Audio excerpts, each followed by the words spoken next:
როგორ ვისაუბროთ რთულ და წინააღმდეგობრივ თემებზე? სწორი საუბარი ცვლის შეხედულებებს, მაგრამ როგორ ვესაუბროთ სხვებს ისე, რომ დიალოგი არ გადაიზარდოს კამათში? ეს აქტივისტები ყველაფერზე როგორ პროტესტს აწყობენ? სხვა საქმე არა აქვთ. დიახ, უმჯობესია ხმა არ ამოვიღოთ და ყველაფერი როგორც არის, ისე დავტოვოთ. არ უპასუხო ირონიით. ეს მხოლოდ ზრდის დაპირისპირებას.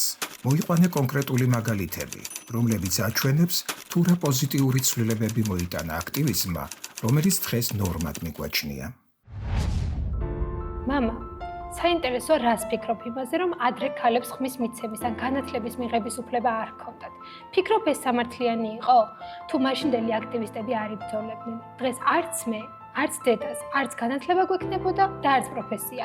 არჩევნებში ვერ მივიღებდით მონაწილეობას. აქტივიზმის გარეშე ცვლილებები არ ხდება. ისწავლე როგორ ისაუბრო. ცვლილება აქედან იწყება.